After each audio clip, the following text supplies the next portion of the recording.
homens saíram e disseram: Senhor, não vês que vamos afundar? Estamos morrendo, vamos morrer. E ele, aquela tempestade que não iria passar, e eles sabiam disso, que iria demorar muito para passar, eles também sabiam disso. Com uma palavra, Jesus disse ao mar e ao vento que sossegassem. Quem é este que até o vento e o mar lhe obedecem? Guarde isso também no seu coração.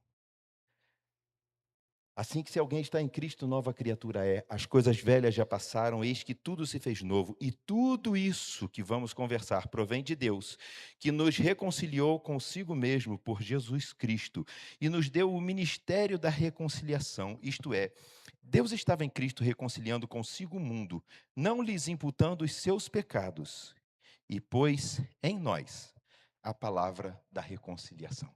E pôs em nós a palavra da reconciliação. Se você abrir a sua Bíblia ainda, agora já em 1 aos Coríntios, né? 1 aos Coríntios, no capítulo 11,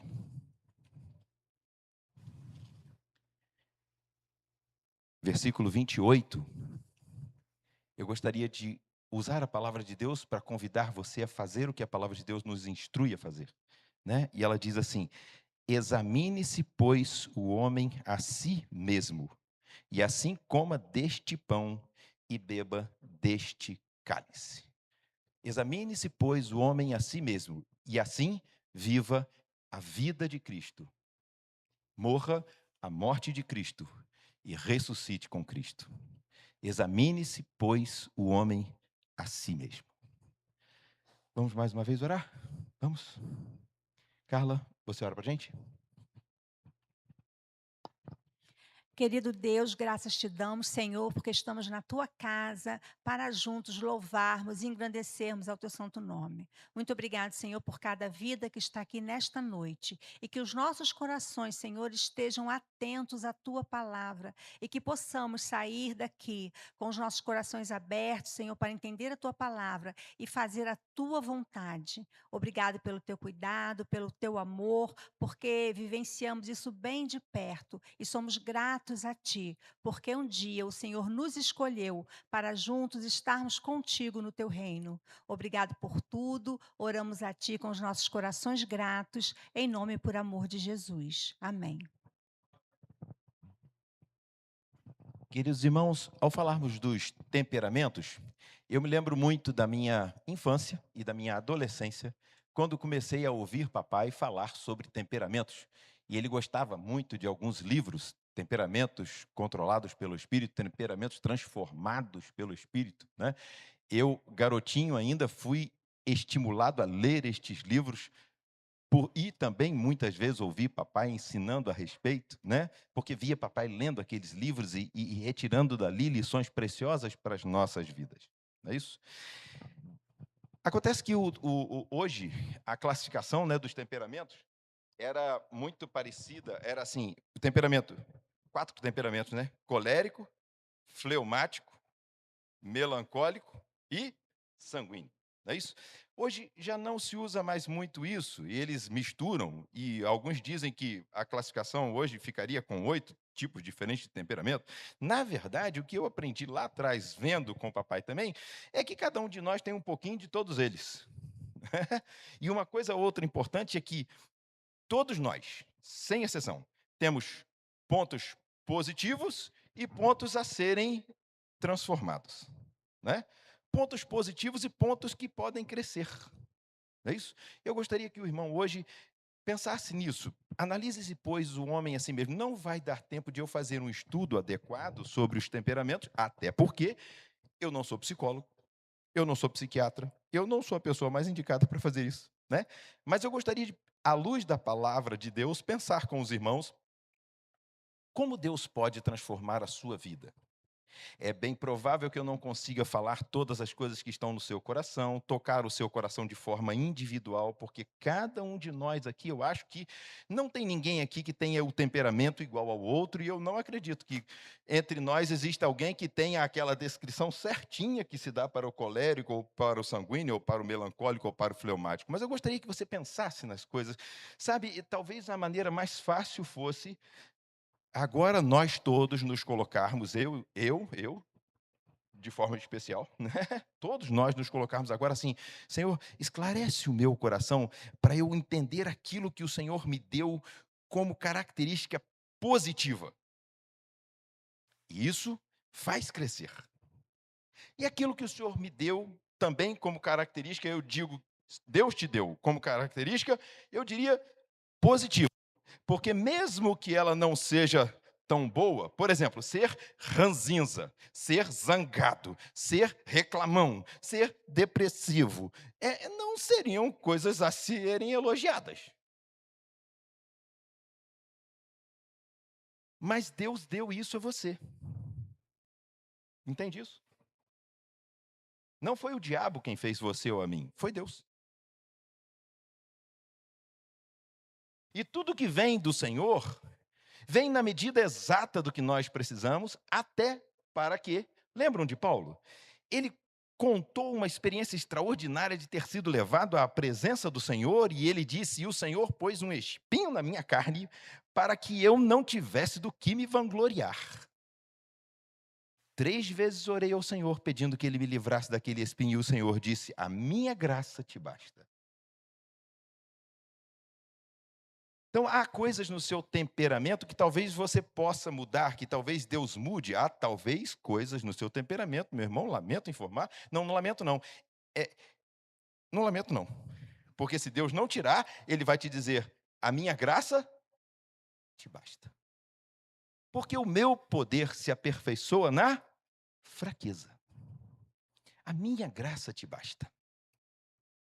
Então, eu gostaria que os irmãos hoje, nós pensássemos, eu vou usar alguns exemplos bíblicos para nós pensarmos a respeito dos temperamentos, mas eu gostaria mesmo é que você, depois, tentasse pensar a respeito, meditasse, lesse o que fosse possível, tá certo? Para que Deus possa também esclarecer o seu coração e você, na intimidade sua com Deus, tranca a porta e fala: "Senhor, eu quero mudar e eu não consigo, isso aqui não dá para mim, eu não consigo mudar." Posso dizer a você, meu irmão, com absoluta certeza, Deus tem poder para mudar. Deus tem poder para mudar. Não duvide disso, meu irmão. Porque o objetivo final não é é a sua felicidade. O objetivo final é muito além disso. O objetivo final é a glória de Deus. "Ah, mas Edeltinho, eu já estou velho, de cabelo branco, que nem você, e não mudei ainda.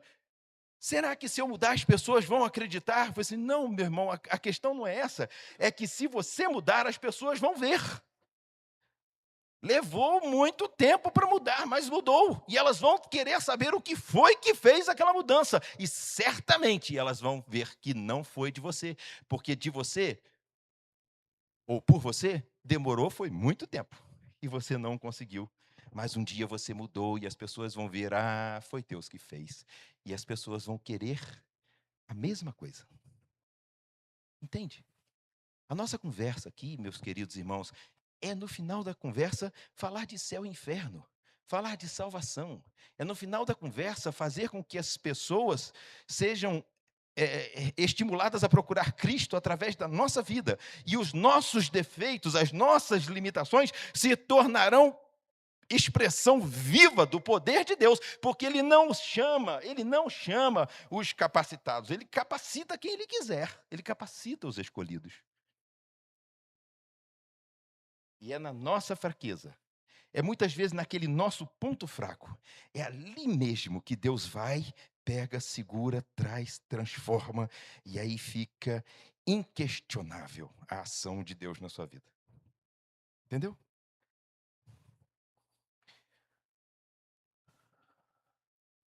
Vamos começar pelo colérico, aquele cara zangado, né? O colérico, ele é um cara enérgico, no sentido de ser vigoroso, forte, firme, decidido no que vai fazer. Ele é resoluto, ele é independente, ele é otimista, ele é prático, ele é eficiente, ele é decidido, ele é líder, ele é audacioso.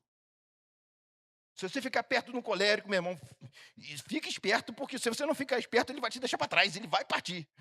E ele ainda vai olhar o sujeito mole, vai embora. Mas o colérico também, ele é iracundo. E se ele estiver perto de você, com aquele ânimo todo dele, com aquela força toda dele, com aquela disposição toda dele, e ele te vira assim, andando assim, meio devagar, ele vai... Entendeu? Da próxima vez que ele te encontrar, é provável que ele zangue com você. É bem provável que ele zangue com você. Ele não tem muita paciência com moleza, não. Do mesmo jeito que ele é enérgico e resoluto, ele é um sujeito iracundo. Ele é impaciente, ele é enérgico, ele é resoluto, ele é independente, ele é otimista. Aí é mais junto com isso, vem que ele é impaciente. Ele também é prepotente. Mandão como ele só. Ele é intolerante. O sujeito é vaidoso, ele acha que ele é. Ele é vaidoso, ele acha que ele é. Ele é autossuficiente, não precisa dos outros, ele é insensível. Ah, meus irmãos, que sujeitinho difícil, né?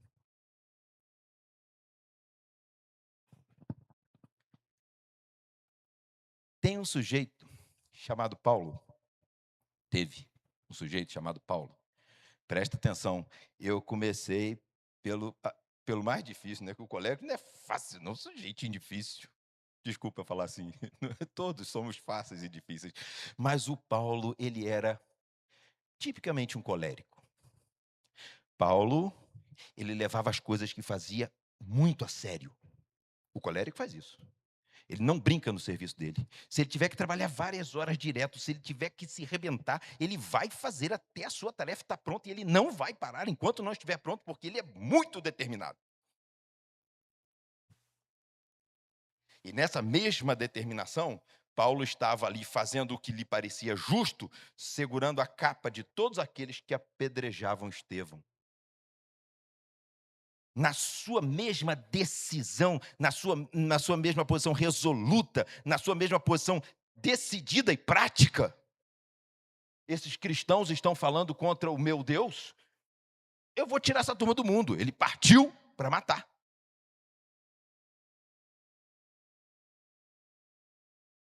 Também do mesmo jeito iracundo, impaciente, prepotente. Quando ele viajava nas suas viagens missionárias, certa vez ele estava com Marcos, e Marcos titubeou e não quis ir, e não continuou a viagem com ele. Mais adiante, quando ele encontrou de novo com Marcos, estavam lá ele, Silas, Barnabé, Marcos. Barnabé e Marcos eram parentes. E Paulo brigou com Barnabé. Sabe o que é brigar com Barnabé, meu irmão? Barnabé era um homem cheio do Espírito Santo. Imagina você brigar com um homem cheio do Espírito Santo, o sujeito paciente, o sujeito tolerante, o sujeito longânimo, o sujeito cheio do Espírito Santo. Paulo conseguiu brigar com Barnabé.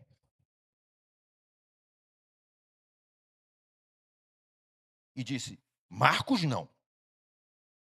Anos mais tarde, escrevendo a Timóteo, ele diz: traz Marcos, porque ele me é muito útil. Ó, que transformação! Ó, que transformação! Traz Marcos, porque ele me é muito útil. Abra sua Bíblia lá em Filipenses, capítulo 3.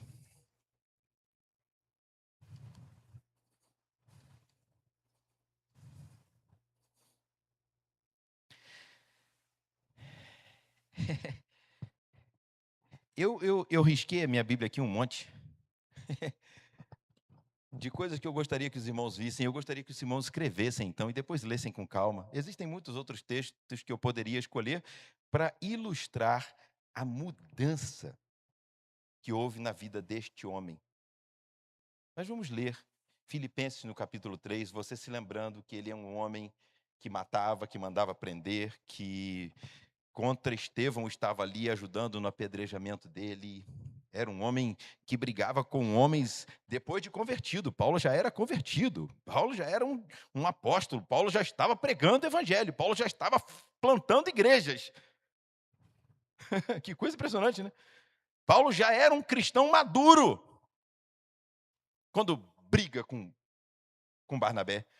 Outra vez ele brigou com Pedro, chamou a atenção de Pedro em público. Não era fácil não, rapaz. Tamar, sujeito difícil, rapaz. Sujeito difícil. Filipenses capítulo 3, a partir do versículo 3. Porque a circuncisão somos nós que servimos a Deus. Desculpa. Vamos a partir do versículo 2. Olha um ponto positivo. Guardai-vos dos cães, guardai-vos dos maus obreiros, guardai-vos da circuncisão, guardai-vos. Ele já não era mais aquele homem impulsivo, né? Ele segura, aguenta aí, cuidado. Né?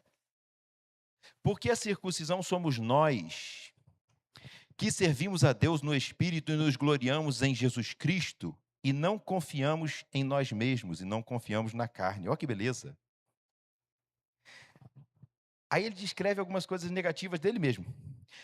Ainda que também podia confiar na carne. Se algum outro cuida que pode confiar na carne, ainda mais eu.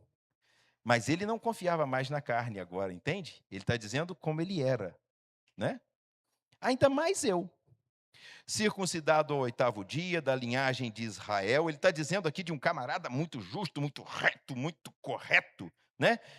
Da linhagem de Israel, da tribo de Benjamim, hebreus de hebreus, segundo a lei fui fariseu, ele era muito zeloso, é uma característica do colérico, segundo o zelo, perseguidor da igreja, segundo a justiça que há na lei, irrepreensível.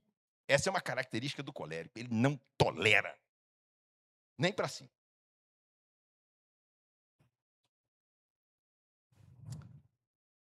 Mas o que para mim eu achava que era muito legal, para mim o que era ganho, reputei-o perda por Cristo. E, na verdade, agora já é o Espírito Santo trabalhando, né? Já é consequência do trabalho do Espírito Santo. E, na verdade, tenho também por perda todas as coisas pela excelência do conhecimento de Cristo Jesus, meu Senhor, pelo qual sofri a perda de todas as coisas e as considero como esterco para que possa ganhar a Cristo e seja achado nele, não tendo a minha justiça. Isso parece o colérico falando? Parece o colérico falando? Não. Porque o colérico, ele é dono da verdade. Agora já é um homem transformado pelo Espírito, abrindo mão das suas verdades, abrindo mão das suas convicções, abrindo mão das suas vontades para servir ao Senhor. Versículo 12. Não que já tenha alcançado ou que seja perfeito. Olha só. Mas, pessoal, eu, o colérico, que dizia para vocês, vem comigo, não demora não. Eu quero dizer para vocês que eu prossigo em alcançar aquilo para que também fui preso por Cristo Jesus. Não julgo que haja alcançado, mas uma coisa eu faço. E é que, esquecendo-me das coisas que para trás ficam e avançando para as que estão diante de mim, prossigo para o alvo, pelo prêmio da soberana vocação de Deus em Cristo Jesus. Que beleza, né? Esse parece um zangadinho? O zangão? Ou parece um homem manso, cheio do Espírito Santo de Deus, feito nova criatura, moldado à imagem e semelhança de Cristo?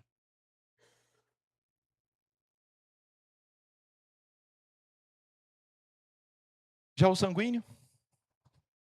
Eu gostaria de continuar falando, mas é só isso, essa nossa conversa hoje, Alexandre, é só uma introdução para o que eu suplico a Deus que, pelo Espírito Santo, Ele possa continuar fazendo em nossos corações. Deixa eu dizer uma coisa aos irmãos. Tem uma coisa pela qual eu orei firme, lá na minha meninice. E Deus mudou. Vap! Tem uma outra coisa pela qual, desde a minha meninice, eu continuo orando. Isso. Vamos então ao sanguíneo. O sanguíneo, ele é... Veja se você conhece alguém, mas não é para criticar não, hein? Agora veja se você conhece alguém desse jeito. Olha que beleza. Olha só. O sanguíneo, ele é comunicativo. Ele é destacado. Onde ele chega, ele toma conta da festa. Ele é entusiasta. Ele é afável. Ele é simpático. O sorriso dele contagia. Você conhece o sanguíneo de longe, que ele já vem mostrando os dentes. Né? É diferente. E o bicho é barulhento toda a vida. Mas barulhento, aquele barulhento gostoso, que chega e alegra. Né? Até em velório ele não consegue segurar, ele faz rir. É. É estranho, rapaz. O sujeito é estranho, ele é estranho mesmo. Mas ele faz rir, ele faz bem. Ele é bom companheiro, ele é compreensivo, ele é crédulo, ele se mete de peito. Né? Mas também ele é volúvel, indisciplinado feito coisa, impulsivo, inseguro, egocêntrico. Vem a mim, vem a mim, vem a mim, vem a mim. Barulhento, exagerado. E atrás do barulhento e exagerado é também medroso. Que coisa interessante, né? Vamos ver um sanguíneo? Um clássico sanguíneo na Bíblia. Vocês poderiam me dizer? Com tudo isso que nós lemos, não lembraram de ninguém, não? Ah, claro. É o sanguíneo mais sanguíneo de toda a Bíblia. É o sanguíneo mais sanguíneo de toda a Bíblia. Mas esses sanguíneos fazem umas coisas interessantes. Quem dizem os homens que eu sou? Tu és o Cristo, o Filho de Deus vivo. Senhor, seria bom se nós fizéssemos aqui 3 cabanas. Uma para ti, outra para Moisés e outra para Elias. Não vamos sair daqui, não. Larga aquela turma lá embaixo. Nós não vamos descer mais desse monte aqui, não. Vamos ficar só nós 3. Eu, Tiago e João, vamos ficar aqui com o Senhor, com Moisés e com Elias. E o mundo pode acabar em fogo. Não tem problema, não. Nós já estamos aqui.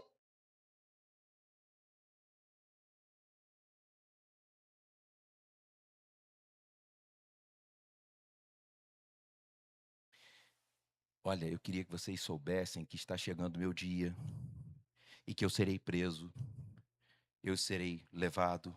De jeito nenhum! Nem que eu morra! Antes que o galo cante 3 vezes, você vai me ligar.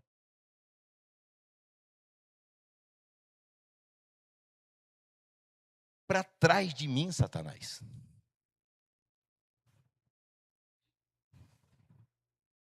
E quando a corda apertou, corajoso como todo sanguíneo é, ele não, de corajoso não tem nada, né? O bicho é medroso da vida. Ele, ficou quietinho. Todos os outros apóstolos haviam abandonado Jesus. Mas é interessante que a posição de Pedro foi destacada. Todos os outros também já haviam negado Jesus. Mas talvez os outros tenham sido menos impulsivos em dizer, ou menos vaidosos em dizer, né? Estou na frente, deixa comigo. Quando chega a guarda para prender Jesus, ele corta a orelha do soldado. Ele cortou a orelha do soldado, sabe por quê? Porque ele não era um espadachim. Na verdade, ele era um pescador. E ele estava com a espada na mão. Eu duvido que um pescador quisesse cortar a orelha do soldado. Ele meteu, foi a espada na cabeça. O soldado, que era muito esperto, tirou a cabeça e ficou só a orelha. Esse era o Pedro.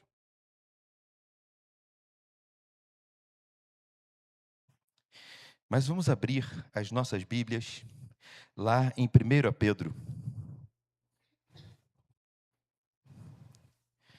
1 Pedro 5, de 1 a 9. 1 Pedro 5, de 1 a 9.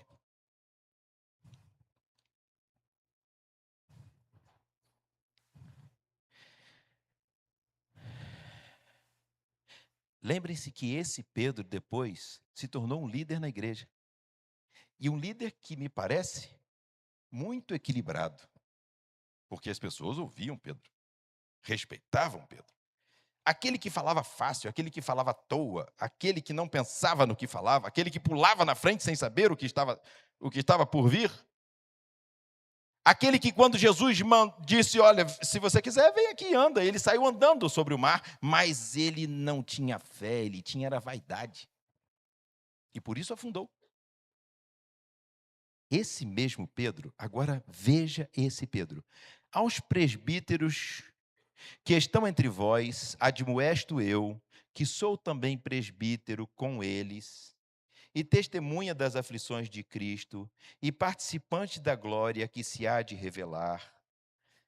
Olha só, apacentai o rebanho. Lembra de Jesus perguntando para Pedro: amas-me? E Jesus disse: apacenta as minhas ovelhas. Porque Pedro não faria isso. Era isso que Jesus estava pedindo. Muda, Pedro. E agora é Pedro dizendo, já não é mais Jesus dizendo a Pedro: apacenta as minhas ovelhas. É Pedro dizendo: agora eu estou dizendo a vocês o que eu já aprendi.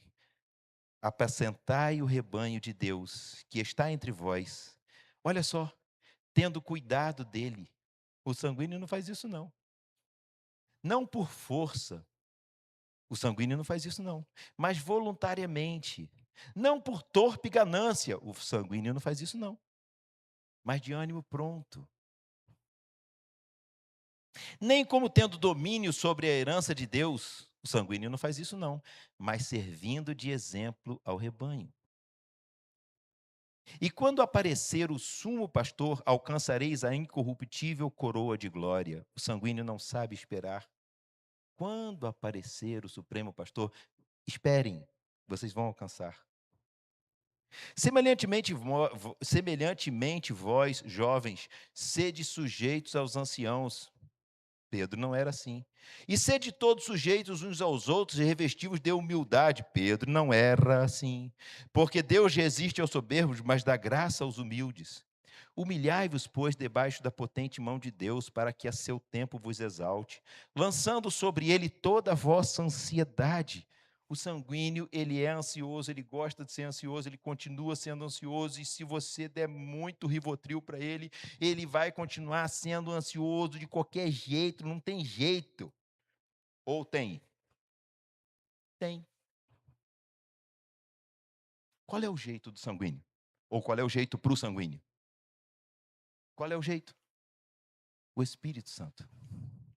E aí ele vai dizendo assim: lançando sobre ele toda a vossa ansiedade, porque ele tem cuidado de vós. Sede sóbrios, vigiai, porque o diabo, vosso adversário, anda em derredor, bramando como leão, buscando a quem possa tragar, ao qual resistir firmes na fé. Ó, resistir firmes na fé. Quando o diabo cirandou Pedro, Jesus orou por Pedro, para que ele não caísse, porque ele ia cair.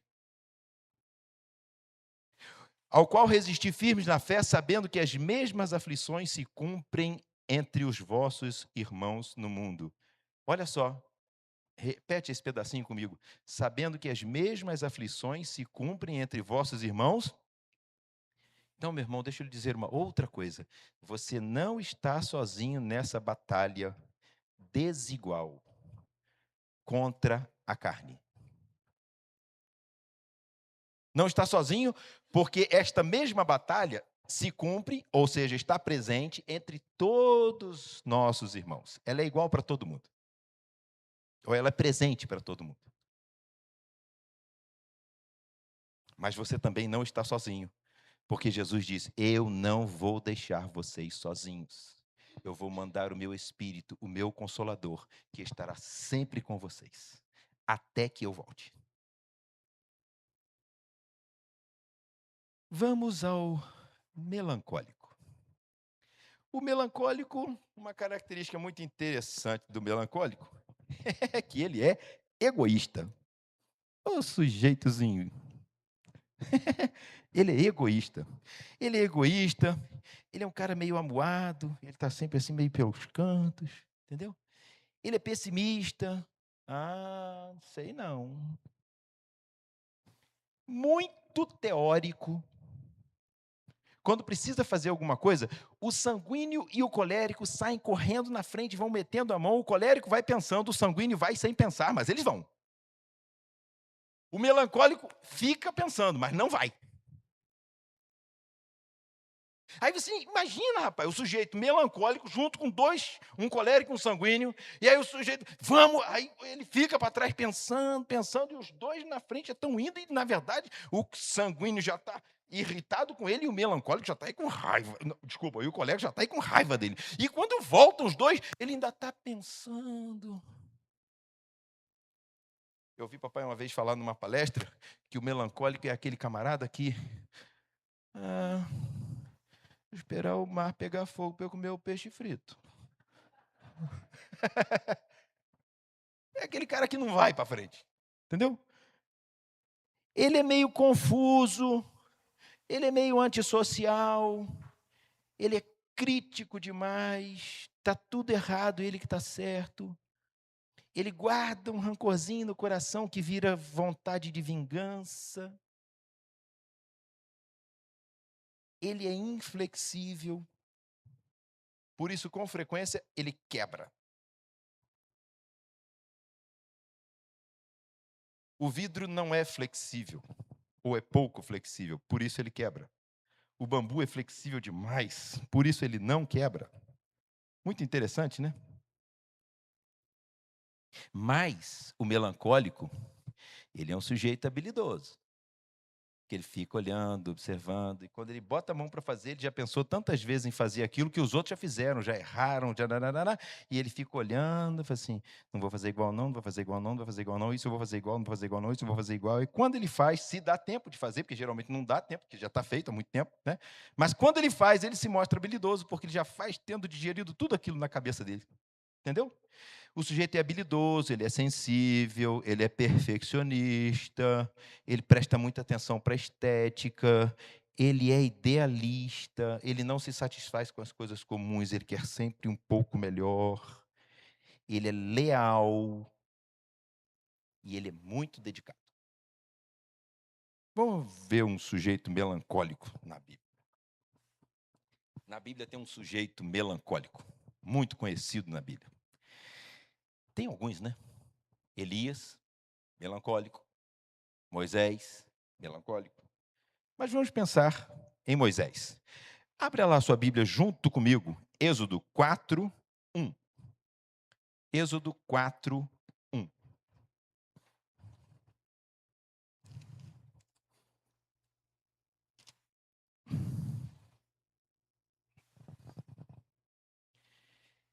Então respondeu Moisés e disse, Êxodo 4, 1. Então respondeu Moisés e disse, mas eis que não crerão, nem ouvirão a minha voz, porque dirão, o Senhor não te apareceu. Sabe para quem que Moisés está respondendo isso? Para Deus, meu irmão.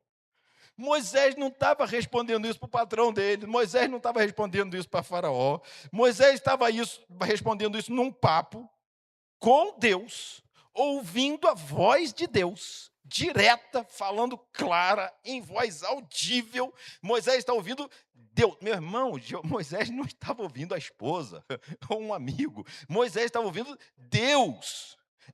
Moisés está ouvindo Deus, Deus está dizendo a Moisés, vai e fala. Aí ele diz assim, Moisés, mas eis que me não crerão. É Deus que está mandando o sujeito, e ele fala assim, mas eis que me não crerão, nem ouvirão a minha voz, porque dirão, o Senhor não te apareceu. Está vendo aquele camarada que ele está vendo, Deus o designou, Deus o capacitou, Deus o chamou, e ele está encostado. Ah, não, Senhor, eu acho que não vou não, Senhor. Não vou não. Versículo 10. Então disse o Senhor a Moisés, então disse Moisés ao Senhor, Senhor, depois de Deus ter dito, vai Moisés, de novo, Moisés volta de novo para o Senhor e diz, então disse Moisés ao Senhor, Senhor, eu não sou um homem eloquente. Primeiro ele disse, eles não vão crer em mim. Como Deus não dobrou, ele agora lança outro argumento, Senhor, eu não sou um homem eloquente, nem de ontem, nem de anteontem, nem ainda desde que tens falado a teu servo, porque sou pesado de boca e pesado de língua.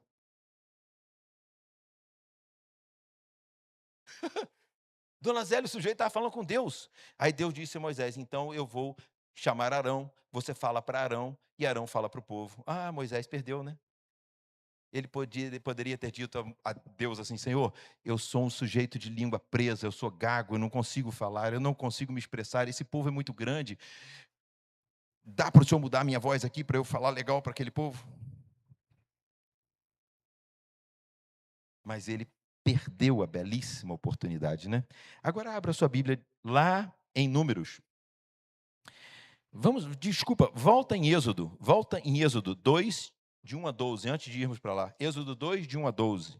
Desculpa, 11 e 12. Êxodo 2, 11 e 12. E aconteceu naqueles dias que, sendo Moisés já grande, saiu a seus irmãos, ou foi encontrar-se com o povo judeu, né?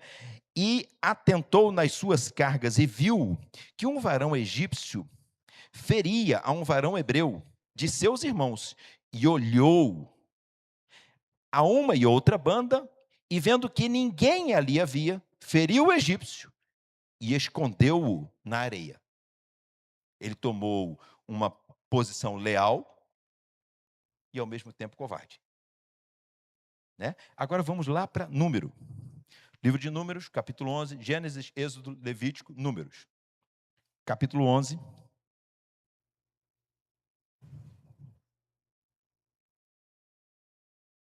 É pena que não dá para ler toda essa história com os irmãos, então eu vou só ressaltar alguns passos daqui, né? Levítico, no capítulo 11. Agora o povo já está andando pelo deserto, o povo já está caminhando ali pelo deserto. Desculpa, Gênesis e Levítico, número, tá bom? Gênesis e Levítico, número, né? Número capítulo 11.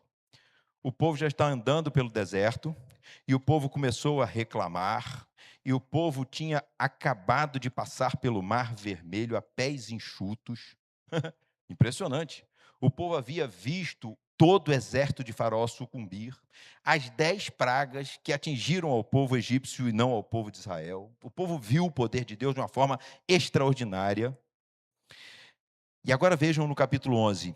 E o vulgo que estava no meio deles veio a ter grande desejo, pelo que os filhos de Israel tornaram a chorar e disseram: quem nos dará carne a comer?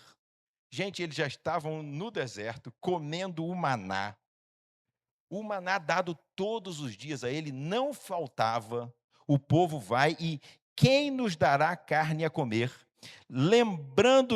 Lembramo-nos dos peixes que no Egito comíamos de graça, e dos pepinos, e dos melões, e dos porros, e das cebolas, e dos alhos. Versículo 10. Então Moisés ouviu chorar o povo pelas suas famílias, cada qual à porta da sua tenda, e a ira do Senhor grandemente se acendeu, e pareceu mal aos olhos de Moisés. E disse Moisés ao Senhor: por que fazes mal a mim, teu servo? Moisés agora está no meio de uma multidão, eram pelo menos 600 mil homens adultos. Imagina, 600 mil homens adultos, sem contar as mulheres e crianças, imagina o tamanho desse povo. Esse povo todo, sem exceção, chorando, e o povo todo, sem exceção, chorando e indo para cima de Moisés. Você aguentaria?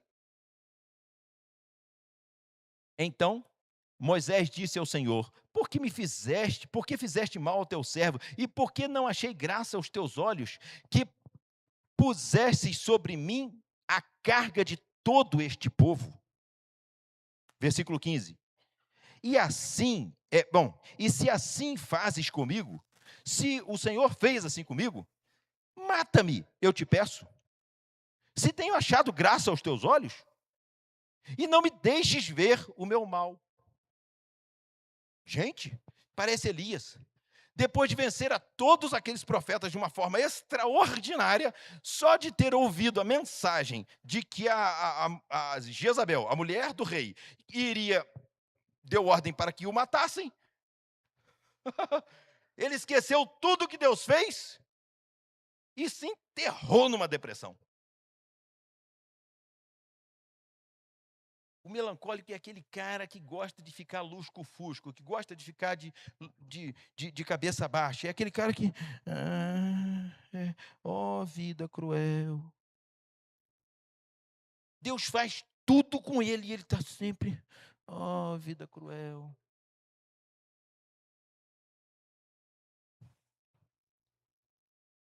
Mas vamos continuar. Deixa eu pular um trechinho aqui.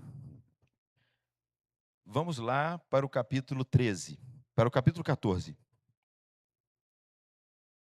Não, no capítulo 12, eu só queria ler um pedacinho para os irmãos. Capítulo 12, versículo 3. Moisés pediu a morte a Deus. Esse mesmo Moisés que pediu a morte a Deus, no capítulo 12, versículo 3, olha o que a palavra de Deus diz sobre ele. E era o varão Moisés muito manso, mais do que todos os homens que havia sobre a terra. Impressionante, né? Manso. Manso no sentido de não ser iracundo, não ser explosivo, mas manso também no sentido de ser amansado, de ser guiável. O animal manso é aquele que te obedece. E Moisés era o mais manso. Agora vamos ver que Moisés pediu a morte. Vamos adiante, então, agora para 14, o capítulo 14. A partir do versículo 1. Então levantou-se toda a congregação e alçaram a sua voz. E o povo chorou naquela mesma noite. E todos os filhos de Israel murmuraram contra Moisés. Versículo 4. E diziam uns aos outros: levantemos um capitão e voltemos ao Egito. Abandonaram Moisés. Versículo 11. E disse o Senhor a Moisés: até quando me provocará este povo? Agora é Deus que está zangando. Antes era Moisés que estava reclamando do povo. Agora Deus está zangando com o povo. Está zangado com o povo. E disse o Senhor a Moisés: até quando me provocará este povo? E até quando me não crerão por todos os sinais que fiz no meio deles? Com pestilência o ferirei, e rejeitarei, e farei de ti povo maior e mais forte do que este povo. Deus está dizendo a Moisés: eu vou destruir esse povo e vou começar um outro povo a partir de você. Essa turma que está te azucrinando, eu vou destruir essa turma e vou começar tudo de novo a partir de você. Olha o que o chorão do Moisés falou.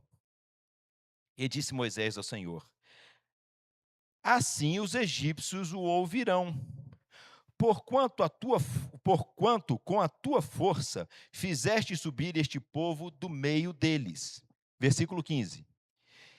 E se matares este povo como a um só homem, se o Senhor destruir esse povo como se o povo todo fosse um homem só, de uma forma fácil e poderosa, as nações, pois, que ouviram a tua fama, falarão dizendo, que ouviram a tua fama, qual a fama de Deus? A fama de que Deus tinha tirado o povo do Egito, com força. Né? Eles ouviram a tua força, da tua fama, porquanto eles falarão dizendo, se o Senhor os matar, porquanto o Senhor não podia pôr este povo na terra que lhe tinha jurado. Por isso os matou no deserto. Olha que coisa, hein? O chorão do Moisés, que estava há pouco tempo reclamando do povo, porque não aguentava mais o povo, Deus agora transformou o coração do Moisés entre uma experiência e outra, a ponto de agora o próprio Deus querer destruir o povo e Moisés chegar para Deus e dizer assim: não, deixa esse povo comigo, deixa eu continuar levando esse povo. Sabe por quê? Eu vou continuar levando esse povo, porque mesmo esse povo sendo um povo difícil, esse é o teu povo. E o Senhor tirou esse povo de lá do Egito com mão forte, dizendo que vai levar esse povo para uma terra prometida. Se o Senhor não fizer isso, vai ficar mal para o nome do Senhor. Senhor, eu sou um sujeito mole mesmo. Eu sou um sujeito lento mesmo. Eu sou um sujeito meio encostado mesmo. Mas agora eu já sou diferente. Agora o Senhor me mudou. Agora eu estou aqui e quero levar esse piano.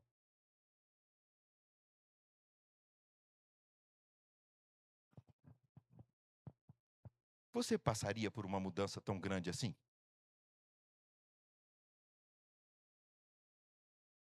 Eu acho que eu aproveitaria a carona e aceitaria a proposta de Deus de destruir o povo e de tirar o peso das minhas costas. E você?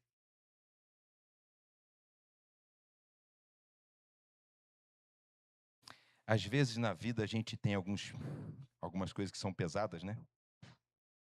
E a gente quase que pede a Deus, leva.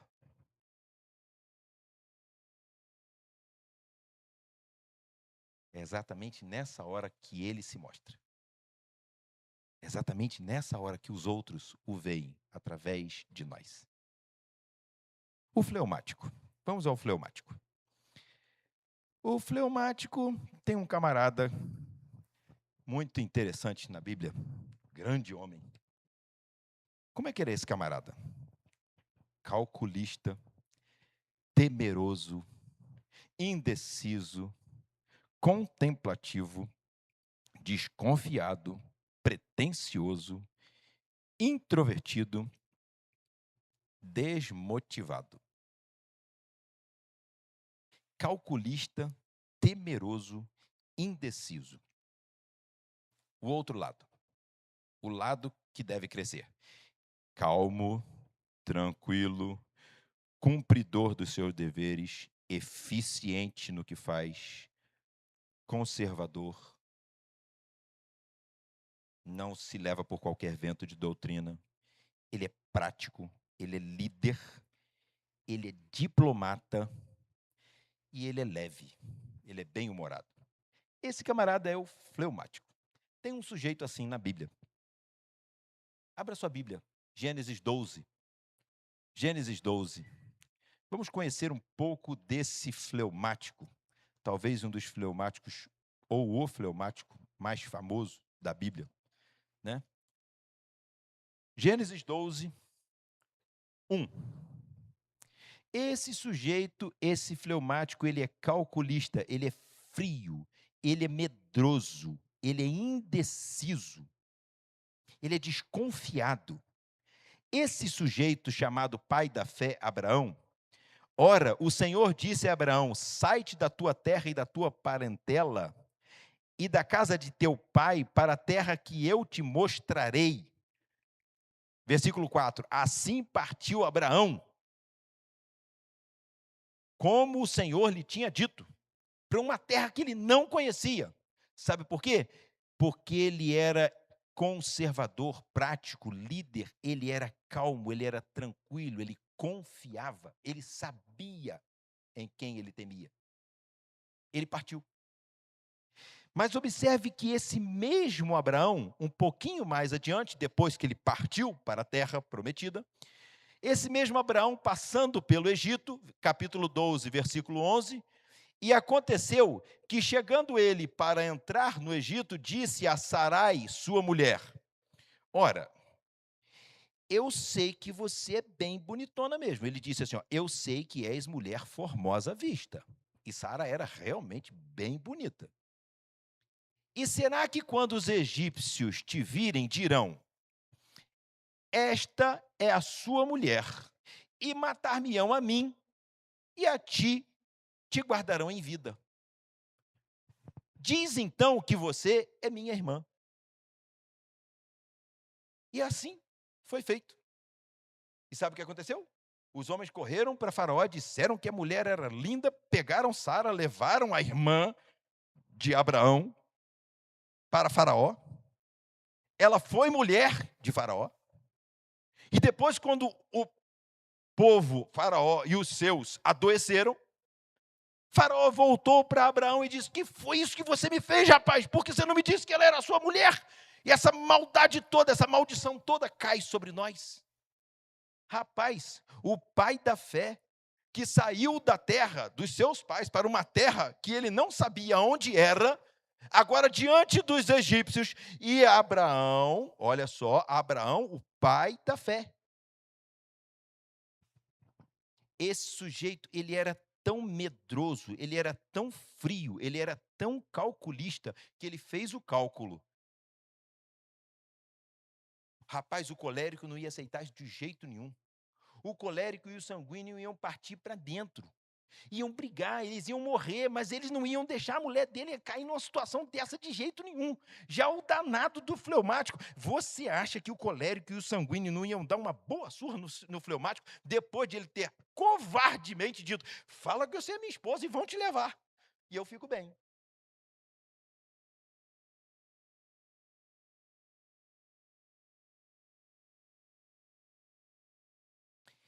E ele não fez isso aqui só dessa vez, não. Mais adiante, ele tornou a fazer isso de novo. Mas esse mesmo Abraão, lá na frente, o fleumático dá sempre um jeitinho, né? Ele dá sempre um jeitinho, porque ele quer as coisas tranquilas para ele. Não interessa para os outros. Deus disse: você vai ser pai de uma grande nação. O fleumático sempre espera que alguém diga a ele o que fazer. E a sua esposa disse: toma a minha serva e faça dela o filho da promessa. E ele topou. Depois, quando a criança cresceu, e a serva de Sara implicava com Sara e com Israel, né, com Jacó, desculpa, e com Isaac, né? Quando o Ismael implicava com o Isaac, a Sara disse para Abraão: manda ela embora. Larga ela embora. Larga ela embora, sabe o que significa, meus irmãos? Significa o que nós vimos logo depois. Agar, estava no deserto, sozinha, com o sol do deserto e o frio da noite no deserto. Com os animais no deserto, sem água, com um garotinho, com um jovenzinho, com um adolescente, que ela teve que se afastar dele para deixá-lo morrer longe dos olhos dela. Vocês acham que Abraão, um homem que conhecia toda aquela terra e o deserto, não sabia que, na verdade, ele estava condenando Agar e Ismael à morte? Mas, para um fleumático,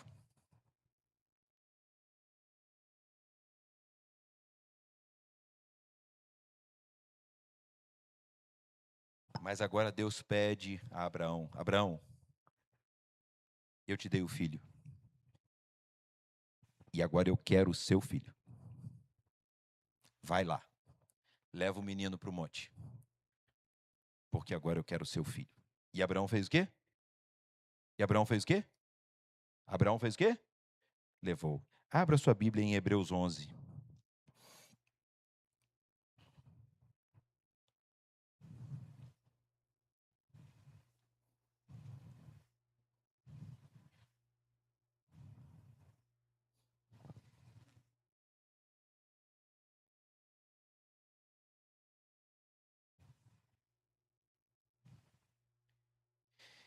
Pela fé, Abraão, sendo chamado, obedeceu, indo para um lugar que havia de receber por herança. Saiu sem saber para onde ia. Pela fé, habitou na terra da promessa, como em terra alheia, morando em cabanas com Isaque e Jacó, herdeiros com ele da mesma promessa. Porque esperava a cidade que tem fundamentos, da qual o artífice e construtor é Deus. O pai da fé foi um homem que duvidou profundamente de Deus.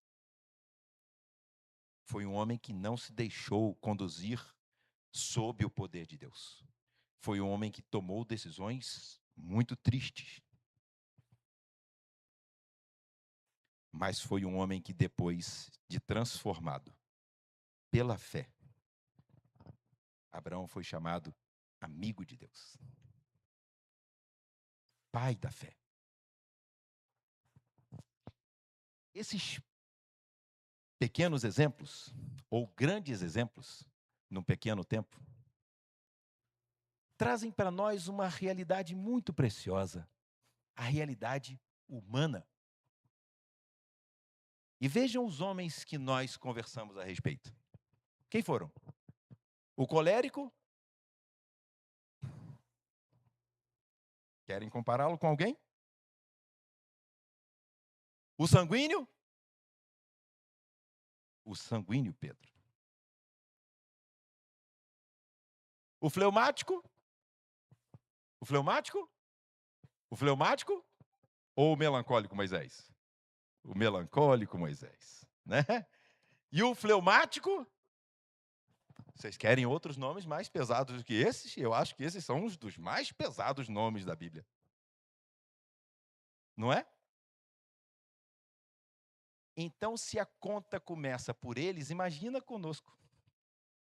Se todos eles passaram por tudo isso, e todos eles foram colocados entre os heróis da fé, homens junto com mulheres dos quais o mundo não era digno. Esses homens não foram assim por suas virtudes. Então, meu querido irmão, as suas virtudes já são aquela parte do instrumento que já está pronta para que Deus use. Mas tem uma outra parte do instrumento que não está pronta e Deus quer transformar. Certa vez, acho que já contei isso aqui, eu estava em casa e eu ganhei um violão. Mas eu tinha um outro violão, bem velho. E aquele violão bem velho tinha um som bem grave. Mas eu ganhei um violão gostoso de tocar. E eu já estava há tempos tocando só naquele violão. E lá em casa, Lu, para a garotada dormir depressa, eu tocava violão. Porque para parar de me ouvir, tocar a mesma música sempre, eles dormiam depressa. Né? Mas um dia eu queria tocar uma determinada música que ficava muito boa num violão bem grave, com um grave bem bonito, bem cheio. Mas esse era o violão velho. E aí eu fui lá pegar o violão velho, porque eu quero tocar essa música, mas quero tocar nesse violão. Porque eu quero transmitir essa emoção. Só que quando cheguei para pegar o violão, Hélida, ele estava com as cordas puídas, desafinado e sujo. Eu tinha umas cordas lá em casa, vou trocar as cordas. Tirei as cordas velhas. Mas na pressa, porque as crianças iam ter que dormir, né?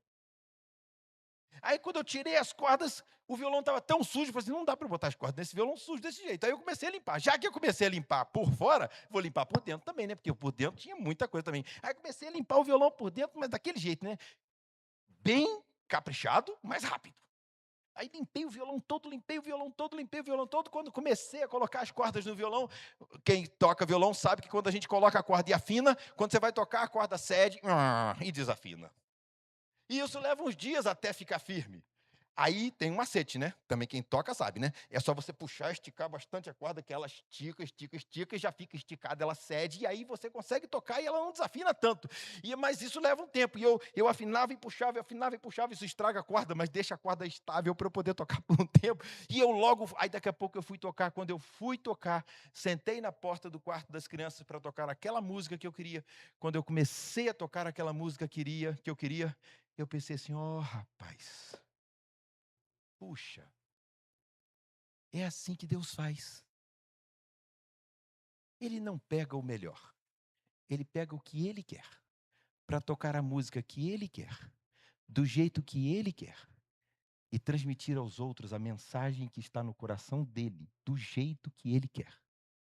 Se for necessário, ele tira o que está velho, troca pelo novo, limpa o que está sujo, e se for necessário, aperta.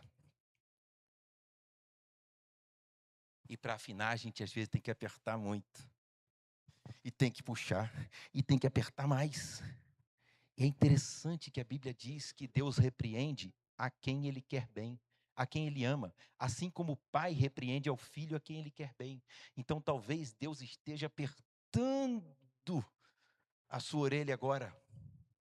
Louve a Deus por isso. Ele está só te afinando para poder tocar a música de um jeito tão bonito através da sua vida, que as pessoas, ao verem a sinfonia de Deus tocada através de você, esqueçam-se de você e pensem na beleza do coração de Deus.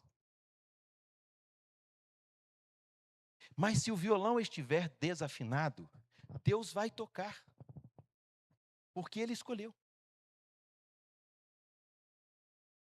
Mas as notas não serão tão doces e equilibradas. Se o mundo estiver notando muito você, talvez alguma coisa esteja desafinada. Se o mundo estiver vendo Deus através de você e esquecendo-se de você, talvez as coisas já estejam começando a ficar afinadas. Mas assim como no violão, de vez em quando, algumas coisas têm que ser trocadas. As cordas vão envelhecendo e elas perdem o brilho, aquele som bonito. Elas precisam ser trocadas.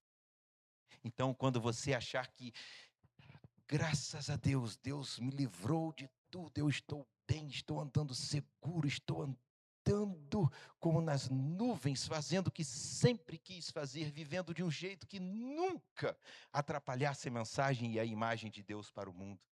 Que coisa alegre para o meu coração. Calma, a corda vai envelhecer.